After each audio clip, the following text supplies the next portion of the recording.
hearing problems and also balance issues. In addition, as a clinical ear care specialist, I also specialise in the removal of earwax, infected debris and discharge from the ear canal.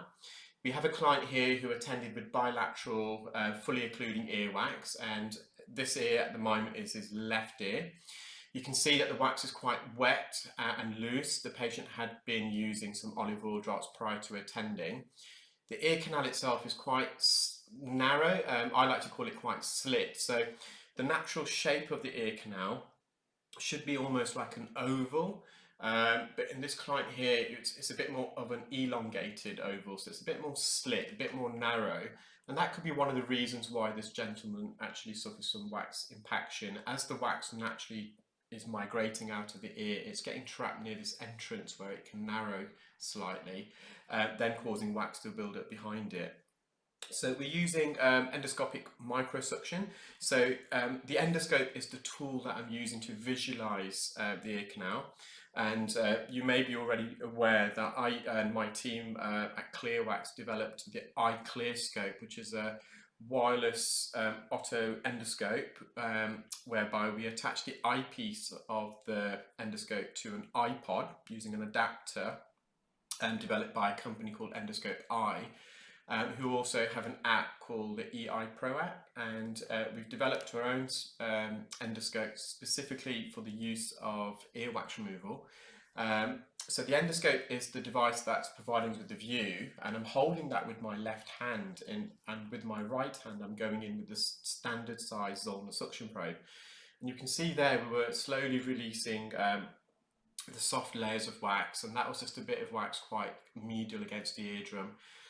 So that was a pretty straightforward procedure in the gentleman's left ear, and I'm just mopping up near the entrance, a bit of wax there. That's just surface wax, so a bit of earwax is actually healthy. Wax is slightly acidic, so the acidity has some antibacterial properties. Also, in terms of the evolutionary reason why we develop wax, one of the theories is that the acidity tries to help repel insects, spiders, bugs, flies from entering the ear. So if you imagine our ancestors who are cavemen, for example, who used to kind of sleep on the floor, it has a kind of a protection property. The acidity repels these bugs and insects from entering the ear. So a bit of wax is always a bit healthy and natural. Wax is also a bit greasy, so that grease lubricates and coats the skin that lines the ear canal, preventing it from drying and cracking. And the wax, you can see it quite classically on this ear as well, is quite a sticky substance. So any foreign particles, so pollen for example, or dust, sticks to the wax.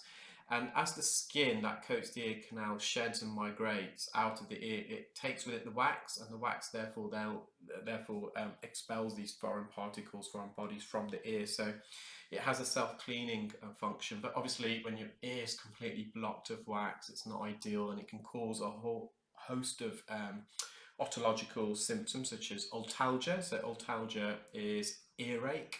It can cause oral fullness or occlusion, or what we call otophony. That's whereby you can hear your own voice, your breathing, any respiratory sounds, yourself chewing, for example, inside your head.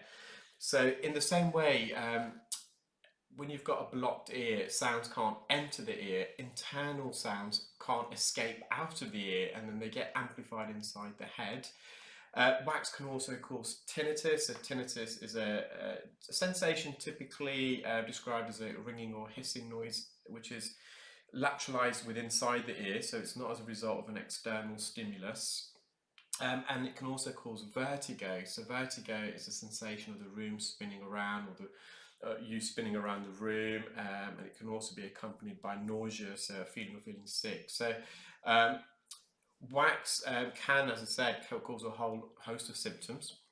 So we'll just go back to the actual procedure here. So the wax here is a bit more of a dense consistency. The patient wasn't using drops in this ear, and the reason for that is the client originally was going to visit their GP or nurse and have this ear irrigated with water, and prior to performing irrigation, or previously it used to be called syringing, you would have to instill some softening drops such as olive oil drops or hydrogen peroxide drops or sodium bicarbonate drops. But One of the negatives of instilling these types of drops, softened wax, is that whilst using it, the wax actually absorbs the drops and expands and swells and creates more of a blockage.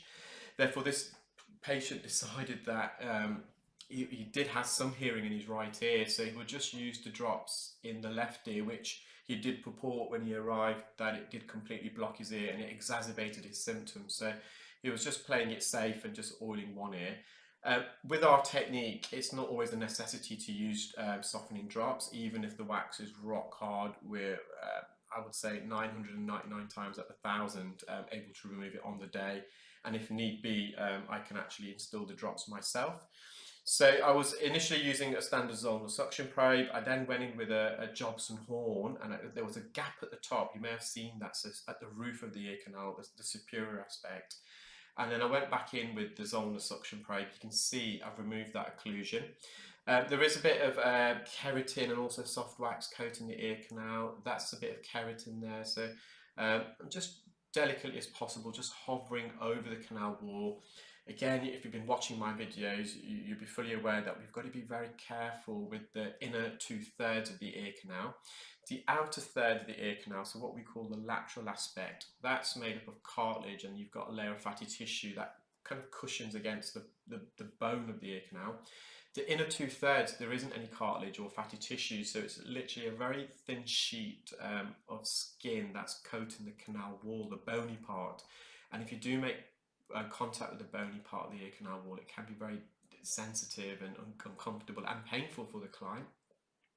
So again, so the surface wax isn't really going to cause the client any symptoms, but he was tolerating the procedure very well indeed, and I felt comfortable and safe enough to be able to hover over gently and gently just lift it and peel it off. A bit of cilia there, so at the entrance. So cilia is what we call, you can get it all parts of the body really, but in terms of the ear, the cilia typically grows in the outer part of the ear canal, the outer 2/3. And it's often an indication, because obviously by looking at the ear canal, you can't really differentiate where the cartilage portion and the bony portion of the canal actually meet the juncture. But by using the hairs, it's often a good landmark. So if you don't see hairs growing from the ear canal, you can be quite sure that that's the bony part. So it does provide almost like a landmark feature there, an indicator for us. So the final piece of dead skin that I managed to remove, there's the client's eardrum, fully visible, intact, with a good light reflex. So the light reflex is the white shiny patch on the eardrum, and that's a reflection from the light that we're amplifying inside the ears, which helps us to visualize what we're doing. So I hope you enjoyed that video. If this is one of the first times you've been watching my videos on YouTube, please do subscribe and select the bell icon so you'll get notified as and when I upload new videos. Feel free to comment, like and share. And similarly, if you're watching this on Facebook for the first time, do follow my page, like and leave any comments and share the video. I'm hoping to come into the clinic tomorrow. So tomorrow's a Saturday, so I'm actually it's Friday evening here in the UK. I thought I'll process a video before I head off home, but I've got quite a few videos to catch up on, so I'm planning to come in tomorrow for half a day